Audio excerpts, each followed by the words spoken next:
Good afternoon, folks. This is your host, Kimberly Jessica, reporting in live today from Hollywood, California. And it's 2 days after the iHeartRadio Music Awards, and we're so excited today to be interviewing an amazing band and human being, an individual for the iHeartRadio show, The Glam Report.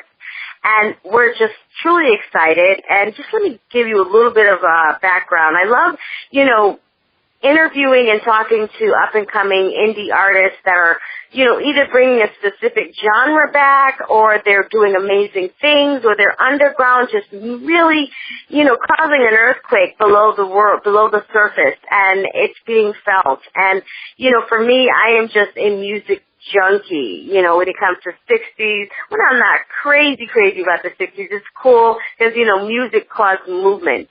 But the 70s, the 60s, the 80s, the 90s, even music up till today. And this particular group that I'm going to be chatting with, the lead singer, they have, they're bringing rock back in a specific way.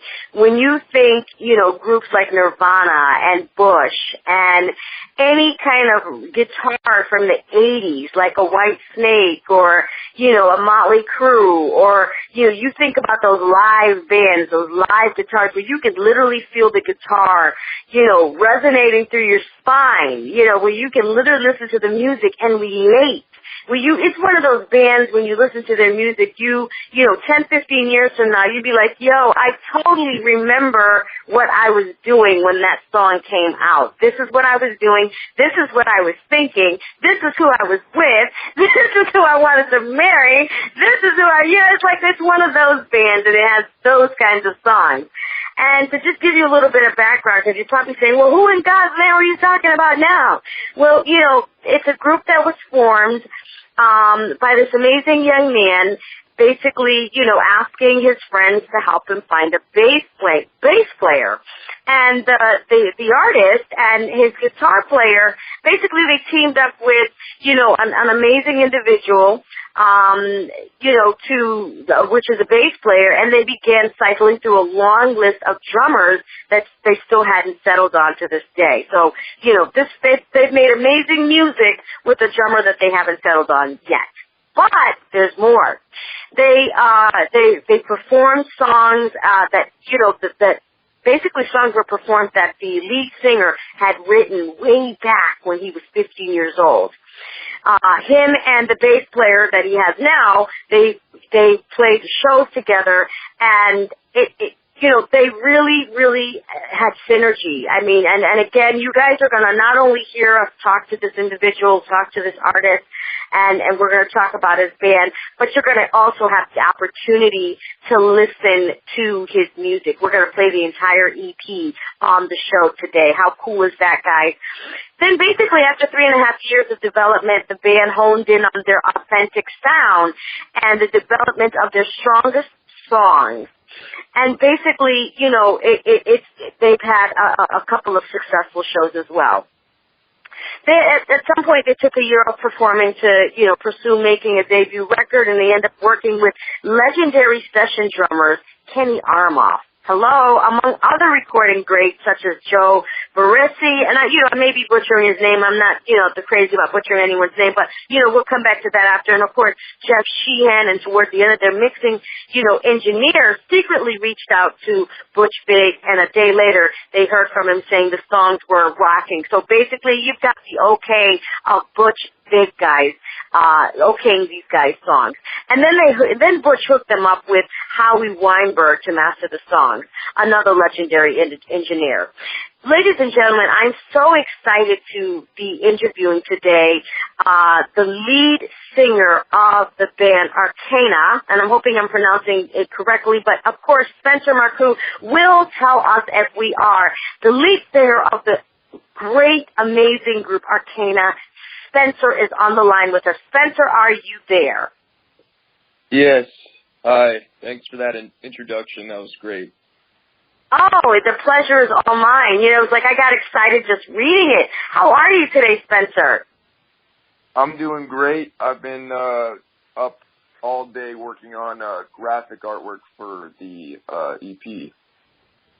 Wow. You know, you live the music, Spencer. I must say, you know, I had the opportunity to meet you the other night, and I have to say, you know, you wake up and dance to the beat of your own drum, literally. You and, you know, your bandmate, you guys literally live the music. I mean, there's like, if there was anything running through your veins, I would say there's song notes.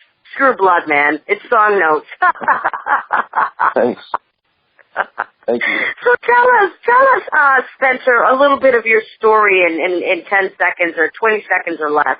You know, when did you know in your heart, in your brain, in your mind, in your body that this is who you wanted to be? You wanted to be the Music Man. Well, I got sent away when I was 15 because I was sort of a rebellious teenager. And when I got back to high school, a lot of those fake friends that I had just sort of ignored me. I kind of became isolated at high school, and I got really bored sitting alone, and I sort of rediscovered music. I was playing guitar since I was 10, but when I got back from Utah, I really rediscovered music again and rediscovered a lot of these bands like the Beatles and Neil Young and Nirvana and all these Led Zeppelin bands like that, and a bunch of punk rock bands like Black Flag and stuff like that. And it just kind of I just kept thinking to myself, I think I can do this. Like, I think this is what I'm supposed to be doing. So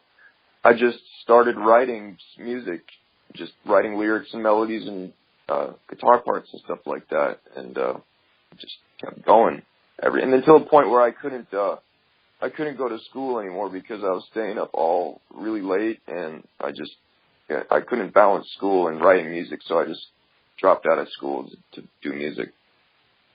Wow. So you turned your issues and your high school teen years of pain, and you turned it into passion, which you then translated into music, is what I'm hearing. Exactly. That's exactly what I did. Wow. So let me ask you this. We're going to play your song as we go along because, you know, we really love what you're doing. You know, so the first song we're going to play is Say. But before we play that, can you give us a little bit of an idea of what was going through your mind as you wrote the song, I Say? Yeah, Say was a song that, was a concept that a song that I've always wanted to do. I've always wanted to have a song musically that was going to have so much energy and so much thrust and power that it would literally explode performing it live, and it would just start up anything, and it would tear things down and punch people in the face.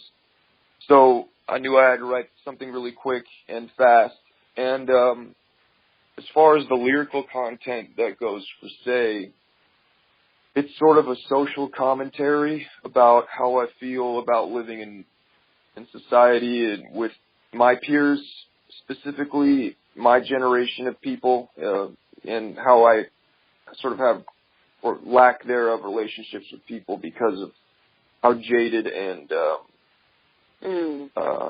insecure this generation seems to be, and selfish, I guess. It can be a little mean, but it's also empowering. I find it to be empowering because it's also seeking out other people that feel this way so we can come together and relate to each other with similar feelings about this generation, I guess. Well, you know what? That is amazing how, you know, you're letting your fellow generations know, look, say, you know, hey, look, we've got to change some things amongst ourselves at the same time. You know, here's a message of love at the same time. So you are just being raw, authentic, and vulnerable, and truthful, and loving all at the same time, like a parent would, but from a objective perspective as well as a personal perspective. So this song is amazing. Yeah. Thanks. When you hear the first verse, you're going to hear that, you know, it starts off the lyrics saying, like, say the things you never really wanted to say, change the things you never ever wanted to change. And then the chorus is, they won't wait for you, so don't wait. They won't want you to, not for you. And it's pretty much, like I said, it's a social commentary about how people are pretty selfish, and, you know, the world can be a tough place, and you got to look out for yourself, and but there's other people like you out there, and we're one of those people, and you know, you can relate to us too, you know. So totally. Well, folks, we are about to take a listen to the song "I Say" from the group. Say your group name so that I'm not butchering it. The song is called "Say," and the group name is called Arcana. Arcana. Isn't this lovely, folks? We are about to take a break, and we're going to go right into the song "Say" by Arcana. We will be right back, folks. Take a listen to "Say" by Arcana.